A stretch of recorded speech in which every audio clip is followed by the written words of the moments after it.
বিসমিল্লাহির রহমানির রহিম।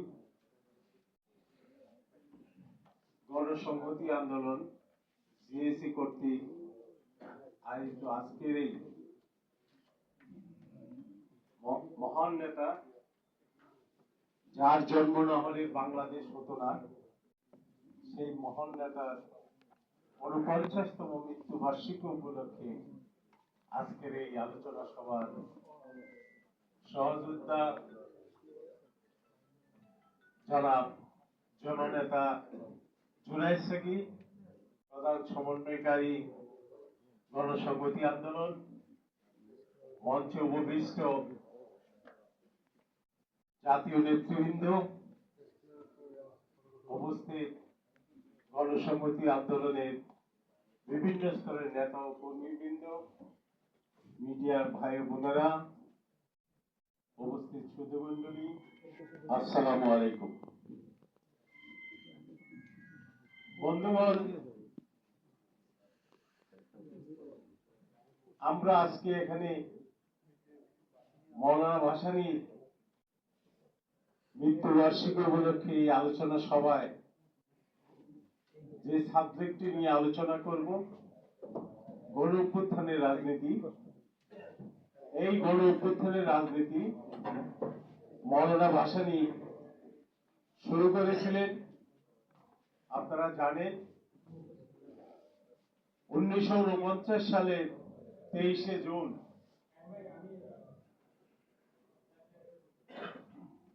বাংলাদেশ আওয়ামী মুসলিম লীগ যে নামটি দিয়ে উনি শুরু করেছিলেন,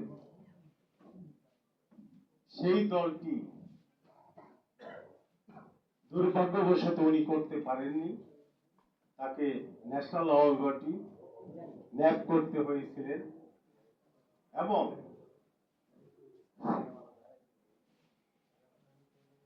এই ন্যাপের রাজনীতির মধ্য দিয়ে বাংলাদেশের গণ অভ্যুত্থানের রাজনীতি, এবং উনি যখন ভারতবর্ষে অবস্থান করেছেন, রুবেল এখানে উল্লেখ করেছেন সেই ভাষাঞ্চলের কথা, উনি ওখানেও গণ অভ্যুত্থানের সেই ব্রিটিশ বিরোধী আন্দোলনের প্রাণ পুরুষ যাকে বলা হয়, ওখানেও তিনি এই গণ অভ্যুত্থানের রাজনীতি করেছেন।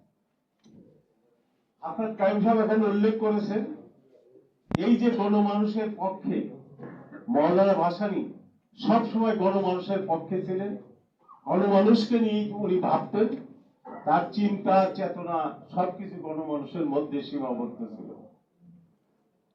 এখানে আমি একটি কথা উল্লেখ করতে চাই, আমরা যারা মওলানার অনুসারী, মহান নেতার অনুসারী, উনি এই দেশে এসে যখন বাংলাদেশ আওয়ামী মুসলিম লীগ, পরবর্তী বাংলাদেশ আওয়ামী লীগ, এই দলটি নিয়ে রাজনীতি শুরু করেন বাংলাদেশে, ভারত থেকে চলে এসে উনি দেখছিলেন যে ওই পাকিস্তানি শাসক গোষ্ঠীর সঙ্গে আমাদের বনিবনা হবে না, এবং উনি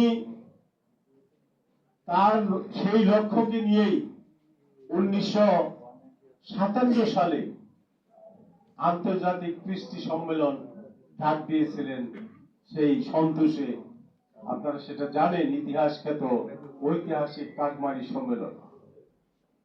লক্ষ লক্ষ লোকের আগমন ঘটেছিল, বিদেশ থেকে হাজার হাজার অনেক নেতা সেখানে উপস্থিত হয়েছিলেন মওলানা ভাসানীর ডাকে, এবং ওই দিনই উনি বাংলাদেশের স্বাধীনতার কথা, বাংলাদেশের স্বাধীনতার স্বপ্ন উনি বাংলাদেশের মানুষকে উনি দেখিয়েছিলেন।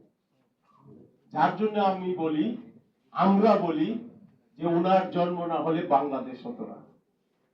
আমি এখানে এই কথাটা এখানে এই জন্যই উল্লেখ করলাম, ৬৯-এর গণ অভ্যুত্থান, মহান গণ অভ্যুত্থান, এই দেশের মানুষ যে গণ অভ্যুত্থানটি সংগঠিত করেছিল ওই আইয়ুব খানের বিরুদ্ধে, সেই গণ অভ্যুত্থান মৌলানা ভাসানীর সৃষ্টি, মৌলানা ভাসানী সেই গণ অভ্যুত্থানের নেতৃত্ব দিয়েছিলেন।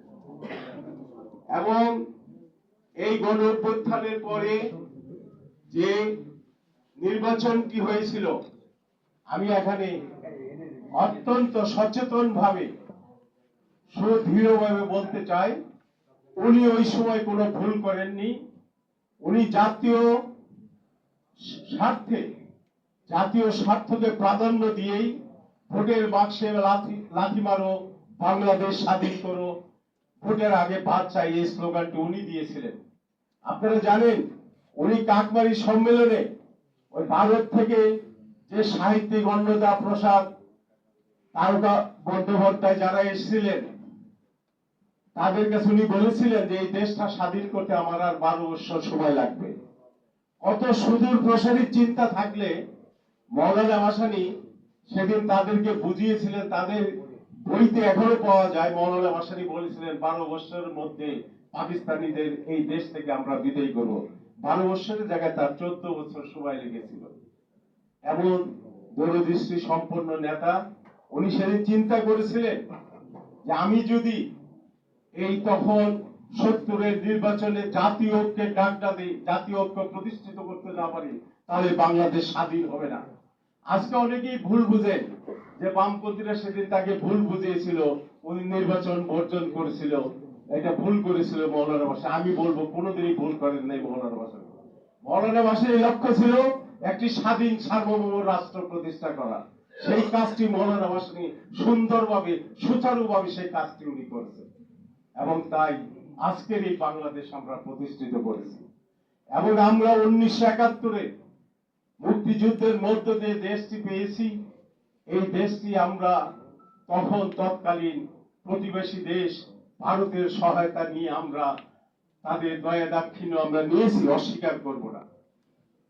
এবং সেখানে আমরা মুক্তিযুদ্ধ করে আমরা আমাদের দেশটিকে আমাদের হাতে রাখতে পারিনি।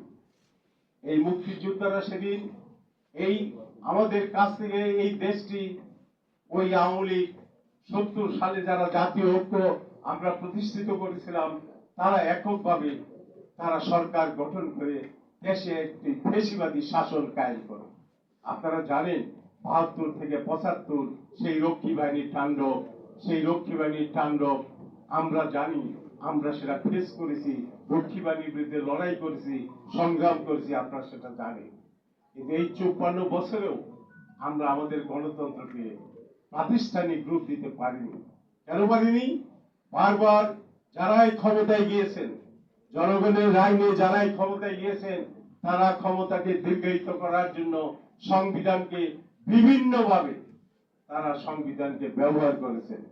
এবং এই সংবিধান এমন ভাবে ব্যবহার করা হয়েছে, যার জন্য আজকে এই 24-এর গণ অভ্যুত্থান, আমরা যে গণ অভ্যুত্থানটি সংগঠিত করেছি, মহান গণ অভ্যুত্থান, আজকে নতুন করে আমাদেরকে সেই সনদ তৈরি করতে হয়েছে, যেটা জুলাই বিপ্লবের জাতীয় সনদ।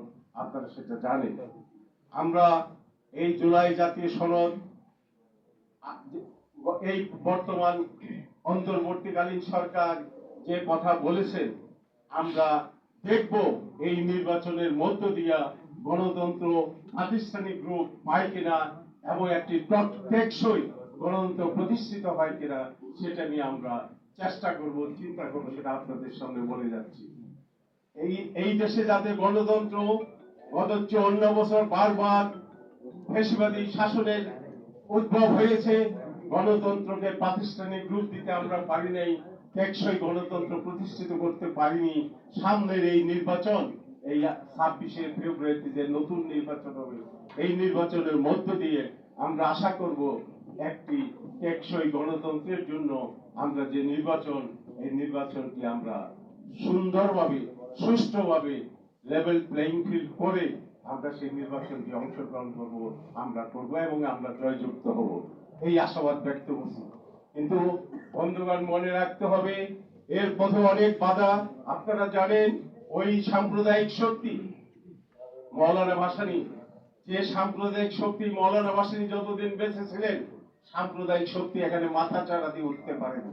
আজকের এই আলোচনা সভা থেকে আমি তাই সবাইকে বলবো যে এই সাম্প্রদায়িক শক্তি আবার মাথা চারা দিয়ে উঠেছে। আপনারা দেখতে পাচ্ছেন এই সাম্প্রদায়িক শক্তির বিরুদ্ধে আমাদেরকে ঐক্যবদ্ধ থাকতে হবে, যাতে এই দেশকে নিয়ে তারা আর কোনো ভোলা পানিতে মাছ শিকার করতে না পারে, নির্বাচনকে ব্যাহত করতে না পারে। তাই এই সাম্প্রদায়িক শক্তির বিরুদ্ধে আমাদের ঐক্যবদ্ধ থাকতে হবে। ঐক্যবদ্ধ থেকে একটি সুস্থ নির্বাচনের মধ্য দিয়ে আমাদের এই দেশটিকে এগিয়ে নিয়ে যেতে যাব। এই আশাবাদ ব্যক্ত করে আমি আমার বক্তব্য শেষ করছি। আসসালামু আলাইকুম।